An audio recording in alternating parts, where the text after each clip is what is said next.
Muy, pero muy feliz día, feliz noche tengan todos ustedes, mis queridísimos compañeros de travesía. Qué bueno, feliz jueves para todos. ¿Ya usted tiene su entrada? Yo quería preguntarle si usted tiene su entrada ya para que nos veamos en el Humboldt y podamos disfrutar de un en vivo que es tan rico, hablando de un tema tan importante como, si tú me amas, trabaja en ti. Porque esto tiene que crecer y esto tiene que crecer bonito y no es que vamos a crecer con un muchachero, vamos a crecer con una calidad de amor que nos permita tener una familia sana. ¿No le parece que es una buena oferta? Bueno, todo eso va a pasar en el Humboldt este próximo sábado a las 6 de la tarde en el salón principal, riquísimo, en boleritos, musiquita, cosa sabrosa y por favor las entradas en la información y entradas en el Hotel Humboldt. Quiero decirles además que hoy vamos a hablar de un temazo. Nuevos tiempos, nuevas preguntas. Nuevos tiempos, nuevas preguntas.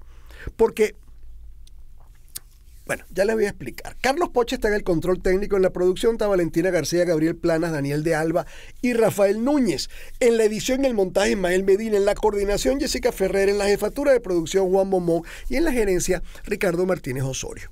Todo el contenido de este programa, o de este programa, no, de este canal, de esta emisora, usted lo puede encontrar en mundour.com y en las cuentas de Instagram y de Threads, @mundourweb.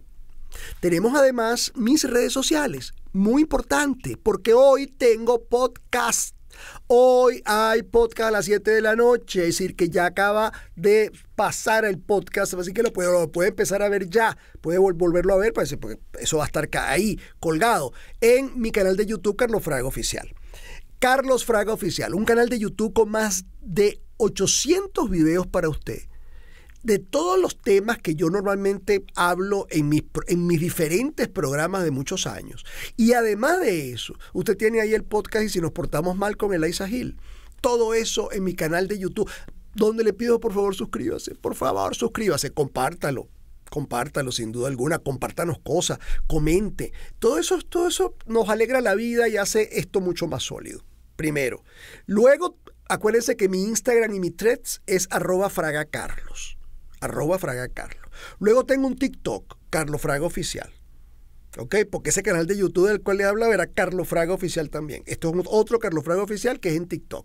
Luego tengo un Spotify que usted entra a través de el podcast de Carlos Fraga y aparece todo. Ahí aparece Fraga en Éxitos, absolutamente abierto para ustedes. Todo eso sucede en las redes sociales que son gratuitas y son para usted. Bien.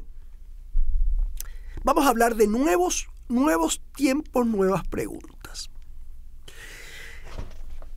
Como esto ha sido una confrontación esto ha sido un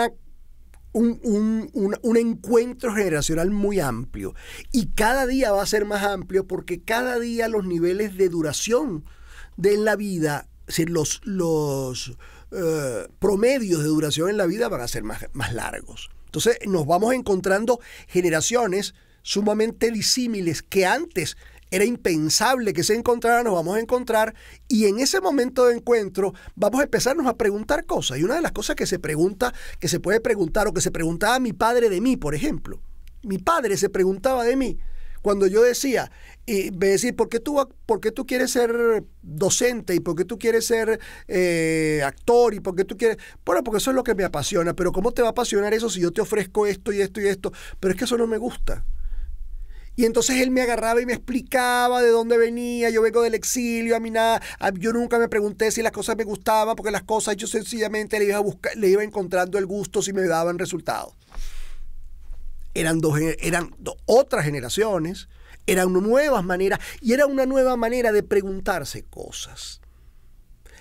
Yo crecí en una generación, yo crecí en un momento histórico donde empezaban las preguntas de qué es lo que me apasiona, porque es lo que quiero hacer el resto de mi vida. Eso muchas generaciones no se lo preguntaron nunca. Te lo llevo a otro plano. El plano de las mujeres que hoy en día tú ves mujeres inteligentes, sensibles, bellas, brillantes, perfectas, que te dicen, yo no estoy interesada en ser madre. Es decir, simplemente no quiero ser madre. Me encantan los niños, me parece bello, me parece la maternidad un acto sublime, pero es un acto el cual yo no me siento. ¿por qué puede llegar una decisión y además hacerla visible y pública por parte de una mujer en ese tema? Bueno, porque se ha hecho preguntas distintas. Porque la mayoría de las mujeres anteriores a ella asumían que la maternidad era un hecho no solo cierto, sino que había que acoger y había que vivirlo, no importa cuán vocación, cuántas ganas, cuánta posibilidad, nada. Eso era un hecho cierto, había que vivirlo biológicamente y ver cómo hacía y cómo lo ibas llevando. Entonces empezamos a ver un desastre de mundo, ¿verdad? Sobre todo a nivel de padres e hijos, unas relaciones totalmente disfuncionales, una locura muy grande, en grandes estados de frustración, producto de que nadie se hacía preguntas, porque eran preguntas innecesarias. Y si alguna vez te llegabas a hacer algún tipo de pregunta de ese tipo y una vez la madre a la niña de 14 años le preguntaban, bueno, pues amor, cuando tú tengas hijos, y la niñita le decía, no, yo no voy a tener hijos.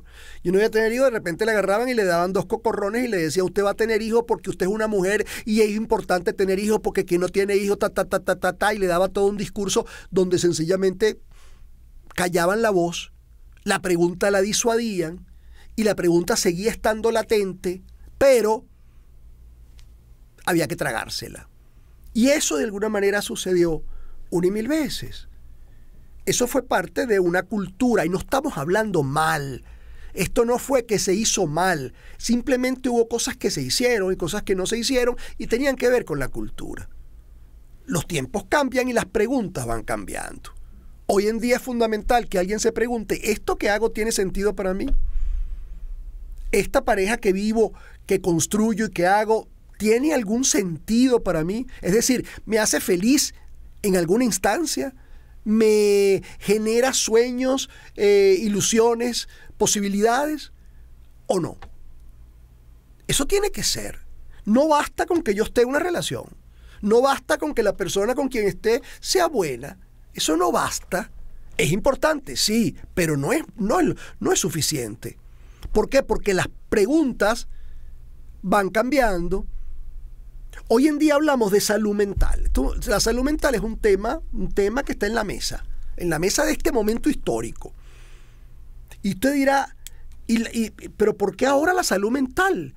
Te dirá gente de otra época. En mi época no habían problemas de salud mental. Los locos estaban en el manicomio y los otros estaban normal. Y si a alguien le daba una tristeza, una depresión, nada, se tomaba una cosa, salía adelante, lloraba, se le ponía música, se le daba un trago y para adelante. Eso es cierto también. Eso fue cierto. Ahora, hoy en día, la salud mental tiene que ver con muchos factores.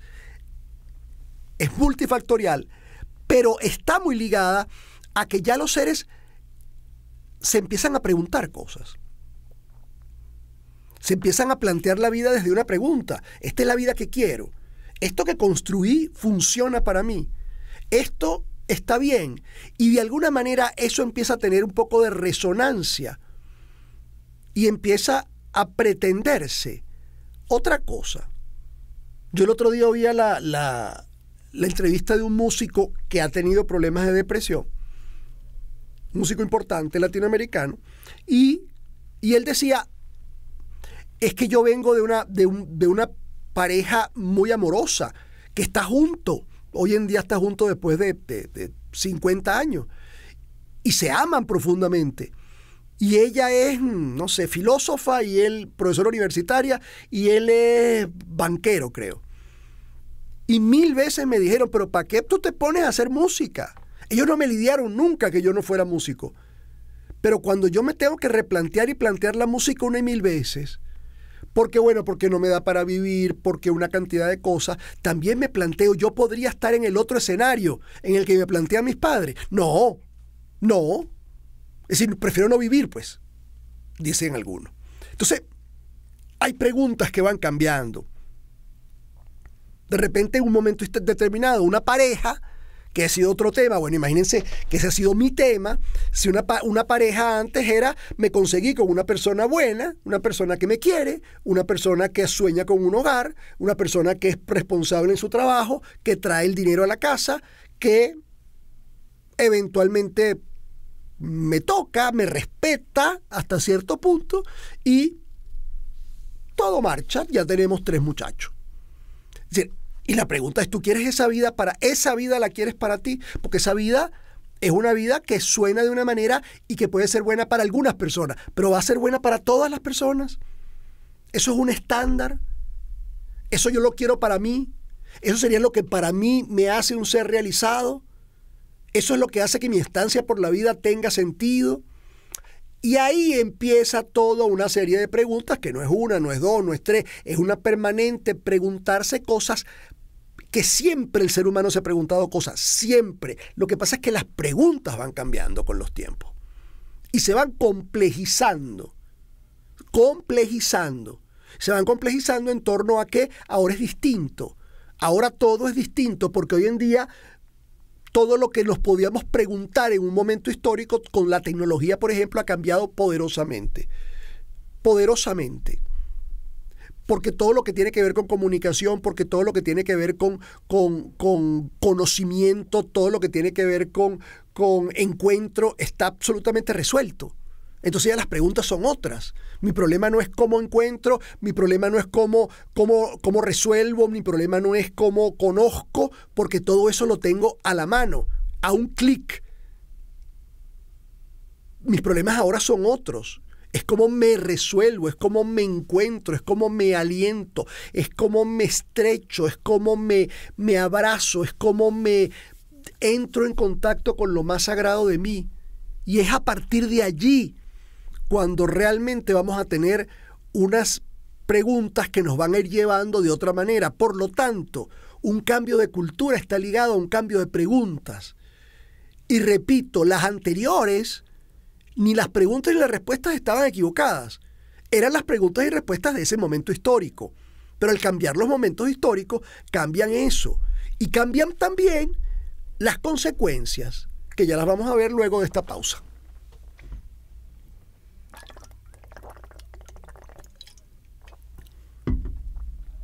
Continuamos, mis amigos, Fraga en Éxitos. Qué placer tenerlos aquí el día de hoy, hablando en Fraga en Éxitos de nuevos tiempos, nuevas preguntas.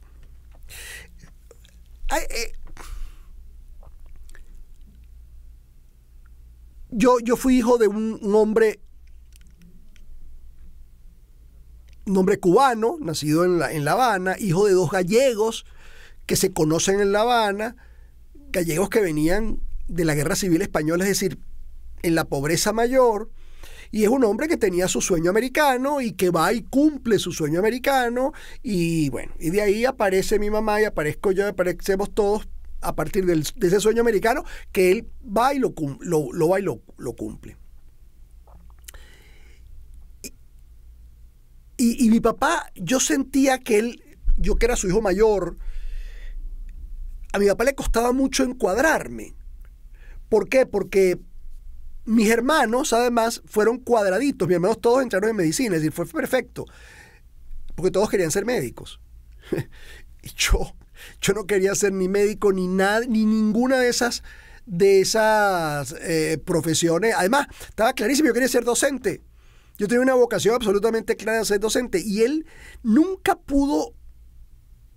Además, y fue después conversación de mucho humor y de mucha risa ya luego de que éramos todos ya adultos. Pero era muy difícil que él pudiera entender que yo iba a buscar una cosa que aunque no me diera el dinero, porque esas culturas eran culturas del tener, del lograr tener y mostrar, lograr tener y mostrar, lograr tener y mostrar. Y de alguna manera yo fui un parteaguas en su vida, de repente yo fui un paisaje en su vida, no muy grato y no muy alentador al principio, porque yo no andaba buscando ninguna de esas 3 cosas. O si las estaba buscando de otra manera, no de la manera convencional. Entonces tú lo veías a él muchas veces volviéndose un poco impotente en torno a, pero si vente, yo tengo una empresa, yo tengo una cosa, yo te ofrezco. para que sea jefe. Y yo le decía, es que no me interesa ni ser jefe, ni trabajar no me interesa meterme en una oficina 8 horas, no me interesa. Y eso era una cosa que rompía profundamente con sus principios, porque las preguntas eran otras. Esto parte ya no de un hecho de que yo no quiero esto o yo quiero esto, sino de yo me preguntarme, esto es lo que a mí me place en la vida, porque de repente en una vacación yo me podía ir a la oficina de mi papá en una vacación y trabajar y hacerlo muy bien y disfrutarlo mucho y sacarme un buen dinero y chévere, pero yo no me veía ahí en la vida. Es decir, cuando la pregunta se venía de esto es lo que tú quieres para tu vida, inmediatamente surgía un no, pero absolutamente interno, que decía jamás, no es aquí donde me veo, porque era otra pregunta. Hoy en día de repente las preguntas son distintas. Yo trabajo al lado de mucha gente muy joven, mucha gente que está haciendo pasantías, que se acaba de graduar en la universidad, gente muy joven, son 20 y piquito de años, rozando ahí, entrando en los 20 años, y tú sientes que las preguntas de ellos son otras preguntas. Entonces hay cosas que uno quiere de repente transmitirles o pedirles, y tú ves que es que eso no entra dentro de un esquema que ellos manejen. Y entonces ellos te ven como raro, lo cumplen, sí, porque son respetuosos y obedientes, pero tú sientes que no va por ahí, y después tú te planteas, ¿y para qué yo dije esto si esto no pasa por esas preguntas? Volvemos a lo de la mujer de hoy en día. La mujer de hoy en día se tiene que preguntar una y mil veces, ¿yo quiero de verdad ser madre? Y vas a encontrarte mujeres que sí, que tienen una vocación materna, familiar, divina, casa, mucho muchacho, chévere, gritadera, cambio de pañales, y vamos a darle. Vas a ver otras que no. Y ojalá que se respeten, porque ese respeto va a tener mucho que ver con tu sanidad mental y con tu estar bien contigo. Porque el estar bien contigo no era una prioridad en la época de mi padre o de mi madre. No era una prioridad estar bien contigo. Si tú cumplías con todo lo demás, no importa cuán mal estuvieras contigo, tú estabas cumpliendo, tú estabas de alguna manera mostrando, ¿ok? Logrando todo lo que te pedían, y ya, estabas cumpliendo con el mundo. Luego lo demás, entonces no había ese equilibrio que hoy en día lo percibimos y lo sabemos como sano. No lo había, no era prioritario, a lo mejor lo había, pero no era prioritario. Eran distintas las preguntas. Entonces yo creo que hoy hay que hacerse las preguntas adecuadas. Y las preguntas adecuadas pertinentes. Es decir, las preguntas que de alguna manera, esto yo lo quiero para mí, esto tiene algún tipo de... Es decir, ¿esto de alguna manera toca algo en mí o no toca nada? Hay cosas que no tocan cosas. A mí particularmente me pasa. Yo a veces voy a sitios o me plantean proyectos o me muestran cosas y yo digo, sí, lo puedo ver y lo puedo juzgar. Entonces me dicen, ¿no quieres participar? Y le digo, no. ¿Pero por qué? Si es buenísimo. Tú acabas de decir que es buenísimo, sí, pero eso no pasa por mí. Eso no toca ninguna parte fundamental de mí. Entonces no puedo tocarlo por allí. Entonces creo que es importante plantearnos estas nuevas preguntas de los nuevos tiempos, sin miedo. Y verás entonces personas que a mí me lo han dicho de otros tiempos, me dicen, es que en aquel momento nosotros ni nos planteábamos ser o no ser madre, porque si me hubiera planteado en aquel tiempo, de repente hubiera dicho que no, porque yo sí fui madre y amo a mis hijos y me encantan, pero yo no tengo la vocación de madre, yo no soy la gran madre, yo no me pongo mamá por delante, no. Y ves otras que van a ser tan madres como una mujer del siglo X, porque tienen esa cosa materna absolutamente. Y lo peor es que no se hereda. Eso no es un problema de herencia, eso no es un problema de que lo heredé, de que lo oí en mi casa. Claro, todo eso influye, todo eso va a tener un peso. Pero hay una cuestión de que tú como individuo vas a reaccionar a tu mundo, vas a estar ligado a tu mundo de una manera particular y te vas a hacer preguntas. Evidentemente, toda esta cosa que pasamos de una gran depresión, de mucha enfermedad mental de mucho problema con la ansiedad, que tiene que ver con un estar desconectado del presente y estar permanentemente en futuro. Tiene que ver, repito, es multifactorial, pero tiene que ver también con una cantidad de preguntas que o no están bien canalizadas, o no están bien respondidas, o simplemente son preguntas que no van a tener una respuesta inmediata. Y entonces hay que ir poco a poco e ir planteándose cosas en torno a todo esto. ¿Por qué? Porque de allí parte la posibilidad de que haya una coherencia. Es decir, lo que nos va a poder salvar en un momento determinado en todo esto va a tener que ver con una coherencia. Es decir, con una suerte de coincidencia entre lo que pienso, entre lo que hago y entre lo que siento. Cuando hay una coherencia, hay una paz dentro que me permite estar bien. Estar bien. Estar bien. Estar bien no es que la felicidad, el happy land. No, es estar bien, estar en mis pies, donde todo lo que hago, pienso y siento está como corriendo en su canal adecuado y todo tiene que ver conmigo. Eso, por supuesto, tiene trabajo. Eso tiene trabajo. Por eso, hoy en día, hablar de terapia, que era, en mi papá, era una cosa que él lo escuchó por primera vez conmigo, a los 13 años de su primogénito, porque él de repente dice, ¿qué es eso de terapia? Bueno, una cosa que hace un psicólogo, pero ¿qué es un psicólogo? Eso es un psiquiatra, bueno, parecido, tal y qué sé yo. Y ahí arrancaba todo un mundo a conocerse. Pero hoy en día, que alguien haga terapia es absolutamente sano, producto de unas preguntas distintas, que de repente a través o con la ayuda o de la mano con un profesional, con un terapeuta, tú puedes responder con mucha más coherencia. Entonces hoy en día es perfectamente válido, no estoy hablando que sea común, lamentándolo mucho todavía, pero pronto será válido que alguien te diga, sí, yo estoy haciendo terapia. No, yo tengo 4 años en terapia.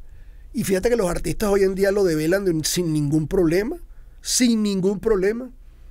porque es allí donde entramos en conciencia de lo que somos y de que estamos sumergidos en una cultura, y esa cultura hace preguntas, esa cultura cambia preguntas, esa cultura va cambiando escenarios y esos escenarios van preguntándose cosas distintas y tenemos que caber allí. Por eso es tan importante todo esto. Por eso hoy hablamos de cosas, es decir, imagínate tú a tu mamá, no sé tu mamá qué edad tiene, pero imagínate a tu abuela diciéndole a tu abuelo, es que me siento mal, porque yo siento que tú, aunque tú estás aquí metido todo el día en la casa, tú no tienes presencia. Tú no me generas a mí sensación de presencia. Bueno, tu abuelo va a pensar que se volvió loca la mujer y va a pensar que, bueno, que vamos a ver qué hacemos porque esta señora ya está registrando unos niveles de locura y de alucinación que él no entiende. Porque imagínate tú, yo estoy todo el día en la casa. Es más, me despierto primero que ella y me acuesto después que ella y ella me está pidiendo que yo no tengo presencia. Ella está registrando otras cosas. Entonces, eso no podía pasar, eso no existía. Porque si ella lo llegara a sentir, no tenía la capacidad de crear la pregunta. Y por ende, al no crear la pregunta, eso pierde interés. Y entra como en el saco roto. Ahora, hoy en día, unos adolescentes, unos preadultos de 20 años se pueden decir uno al otro, es que tú estás ahí, sí, pero yo no te siento presente. Porque la presencia tiene que ver con una conexión que yo no siento contigo. Y de repente el otro se queda como en nada, pero por ejemplo, se lo va a comentar a un amigo y un amigo le va a decir, es que lo que te está diciendo es una cosa que se llama conexión. Y por ahí van a entrar en alguna cosa, porque son preguntas pertinentes para el momento en que vivimos. Eso es fundamental entenderlo. Usted como padre, usted como docente, usted como vendedor, usted como jefe, usted como amigo, usted como hijo, es importante que entienda que las preguntas cambiaron. Entonces, dentro de los esquemas de preguntas, yo no puedo esperar cosas de mis padres que no me pueden dar porque no han tenido la capacidad de formularse la pregunta. Vamos a la pausa y ya venimos.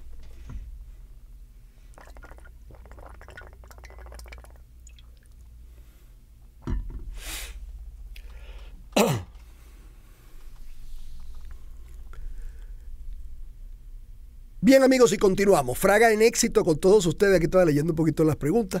Es decir, yo quiero que aquí podamos ver la sutileza de que evidentemente cuando ya entramos en una situación preocupante hasta cierto punto de salud mental, entramos en preguntas que llegan a ser íntimas. Si llegamos a un punto donde las preguntas llegan a ser íntimas, y si usted tiene hijos, si usted tiene sobrinos, si usted tiene alumnos, muy joven, tiene que entender que las preguntas son otras. Que de repente esta cosa que te decían, pero ¿cómo vas a estar triste, Felipe, si a ti lo que te falta es sarna para rascarte? Estás en una universidad que te gusta, privada, carísima, vives en un apartamento donde no falta nada, estás... no tienes trabajo, tienes amigos, tienes novia, tienes esto o novio, lo que quiera tener, y todo el mundo te quiere y todo el mundo habla bien de ti, ¿cómo vas a estar triste? ¿Verdad que será un discurso típico? Bueno, pero resulta ser que Felipe no se siente bien con él. Resulta ser que Felipe en cada pregunta que se hace le queda un vacío. Resulta ser que Felipe está como entrando en otra, digamos así, dimensión, frecuencia energética distinta a cómo lo ven, y por eso él no encuentra allí ningún tipo de conexión. Y él anda así, agradecido, porque una cosa es que tú estés agradecido mentalmente, yo estoy agradecido a mi vida, porque a mí no me falta nada, yo todo estoy bien, todos mis seres me quieren, yo estoy agradecidísimo. Pero sin embargo, no me siento completo, es decir, no me siento que hay algo que de verdad me registre pasión, y eso te puede llevar a una depresión, por decirte algo. Y de ahí entonces entramos en toda la clasificación de los problemas de salud mental. Pero tienen que ver con preguntas. Tiene que ver con preguntas. Las primeras, fíjate tú que eso es así, porque las conexiones entre los seres se van haciendo a nivel de preguntas. Hola, ¿cómo estás? ¿Qué tal? Mucho gusto, Carlos Fraga, ¿qué tal? ¿Qué sé yo? ¿Qué haces tú? Bueno, yo hago tal cosa. Ah, perfecto. ¿Y qué tal? Y por ahí, pregunta y pregunta y pregunta, vamos. Entonces, eso es fundamental. Que nosotros entendamos que aquí hay que preguntas distintas que a lo mejor yo no me las hago porque yo no tengo la codificación para hacérmelas, pero que son preguntas que la gente se hace, y ante esas preguntas a veces no hay respuesta, o la respuesta que hay es muy dura, o simplemente nos quedamos en un vacío y en un hueco que llenarlo cuesta porque nos va llenando de ansiedad y nos va llenando de temor y nos va llenando de dolor. Todo eso hay que verlo en la complejidad de hoy.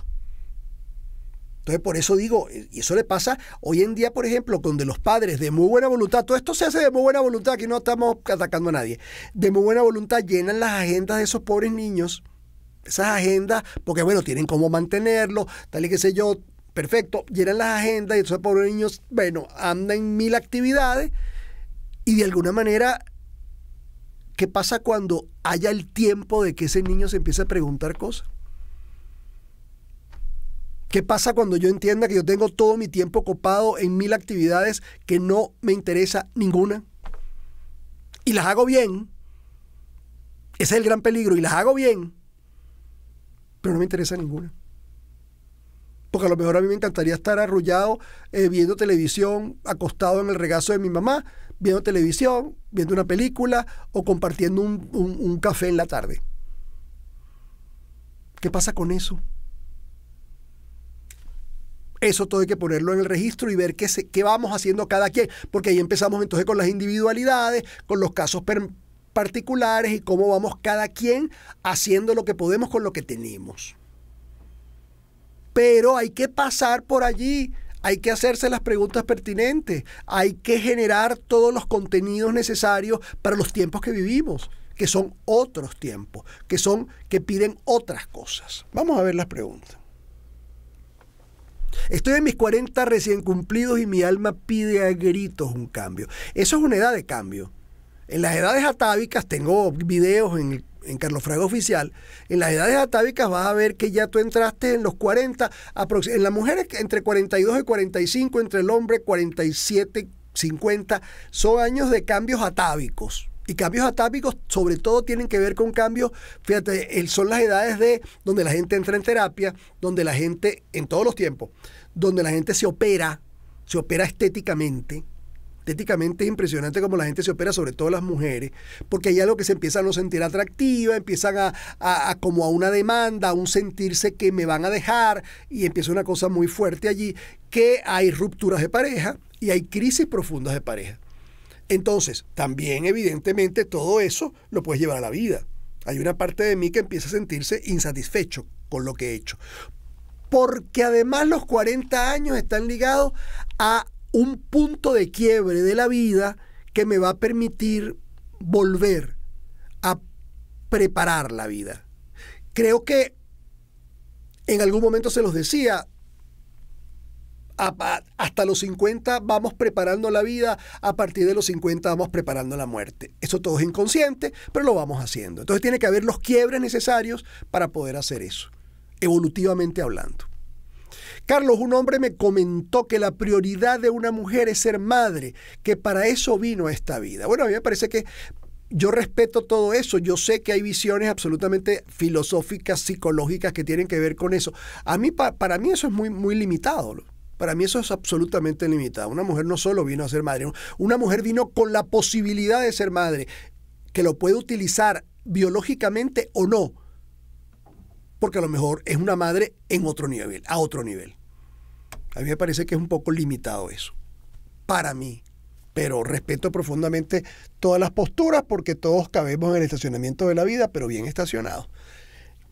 Ya no quiero vivir en pareja, quiero estar sola a mis 46 años, es normal desear estar sola, por lo que acabo de explicar, por la crisis atávica. Evidentemente ese es un momento donde de repente nos planteamos, ¿y si me quedo solo, chico? ¿Y si hago la vida que me dé la gana? ¿Y si ya? Y nos planteamos eso. Y eso lo que puede plantear es, déjame encontrar mis espacios. Ahí hay que preguntarse para qué. Y en los para qué, yo puedo ver si en los para qué cabe mi pareja o cabe una pareja, o en los para qué no cabe una pareja. Y a partir de eso yo puedo ir reelaborando una estructura de pareja un poco más oxigenada, un poco más, ¿sabes? Que tenga más movimiento y más posibilidades. Así que ahí hay muchas opciones. Ok. Renuncié a mi trabajo porque mi corazón me pide ir en búsqueda de mi pasión, pero requiere emigrar y lo vengo postergando por miedo a no tener suficiente dinero una y otra vez. Bueno, ahí tienes que trabajar tu confianza con respecto al dinero, y para eso a veces hay que buscar ayuda, porque a veces esto no es un acto de heroísmo, esto es un acto de vida. Es decir, el acto de heroísmo te va a pedir siempre triunfar. El acto de vida te va a pedir intentar, arriesgar, salir, buscar el valor del camino y no el valor de la llegada. Y no tiene, a ver si esta pregunta está por aquí. Aquí está, sí. Y si estamos en una etapa donde quieres cambios, pero no te sientes completo, y no tienes las preguntas pertinentes porque ni sabes qué hacer, hay que buscar ayuda. Por eso la pertinencia hoy de la terapia, en cualquiera de sus formas. La pertinencia de la orientación, la pertinencia de buscar al otro que me acompañe en un camino nuevo que no sé ni cuál es, pero que siento que voy a emprender un camino nuevo. Eso no era una necesidad, ni una instancia, ni siquiera una pretensión, ni siquiera en mi época. A mí me veían como un loco de carretera. Y yo entré en terapia porque de alguna manera yo no podía con mi padre. Es decir, ya la relación de nosotros era absolutamente amorosa, pero a unos niveles que lo que salíamos era muy frustrados cada vez que nos veíamos. Y yo entendía a los 13 años que yo tenía que buscar algo porque ese iba a ser mi padre durante muchos años, como lo fue. Pero yo era un loco y me veían como loco. Y bueno, hasta que yo pude pagar, buscar, hacer y encontrar el camino para hacer terapia. Eso no me hace a mí mejor que nadie. Lo que estoy diciendo es que ese no era un momento de terapia. En las preguntas por ahí no iban en terapia. Hoy sí. Este es el momento en que tú describes donde hay que buscar ayuda. A ver. A ver.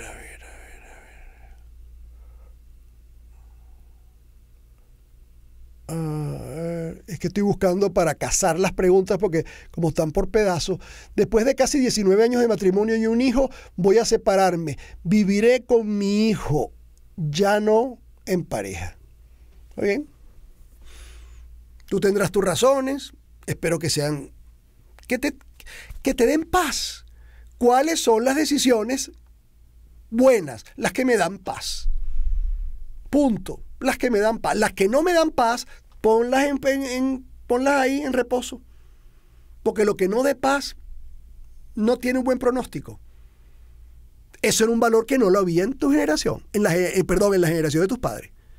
El valor de la paz. A ver, ¿y qué tal lo de pedir lo del placer sexual no existía? Bueno, pero hoy, ¡ay, qué buena cosa! El placer sexual. Lo que pasa es que el placer sexual, que es absolutamente válido y maravilloso y necesario y plausible, de repente hoy en día, es que ahí se complicó la pareja. Porque es que el placer sexual, hoy en día las mujeres tienen, y los hombres también, una cantidad de métodos de autocomplacencia, pero enorme, inmenso, que además te van a llevar a niveles de placer que seguramente otra persona por sí misma no te va a poder llevar. Entonces tú no puedes poner una relación de pareja, que es algo tan complejo, que es algo de tanta construcción y de tanto trabajo permanente, no lo puedes poner en manos de que haya satisfacción sexual solo. Porque lo que estás haciendo es una cosa muy loca. ¿Hay niveles de conciencia? ¿Tendrá que ver esto con mi propósito de vida? Claro que sí, mi amor, seguro que sí. Hay personas que tuvieron la oportunidad de elegir lo que les gustara hacer, que no tuvieron oportunidad por falta de recursos. Sí, pero están vivas, ¿no? Si están vivas, ahí está. ¿O es que ya murieron? Porque el problema de la vida no es morirse, es vivir muriéndose. Amigos, me voy. Carlos Poche en el control técnico, en la producción, Valentina García, Gabriel Plana, Daniel de Albas y Rafael Núñez, edición y montaje Ismael Medina, en la coordinación Jessica Ferrer, en la jefatura de producción Juan Bomón, en la gerencia Ricardo Martínez Osorio. Todos bien, les dan pues la más cordial agradecimiento por haber estado con nosotros y les recuerda que siempre aquí se les quiere mucho, se les quiere bien, se les quiere siempre. Hasta la próxima sonrisa, que espero que sea en el próximo minuto. Conmigo va a ser en la próxima emisión de Fraga en Éxito. Muchísimas gracias. Nos vemos.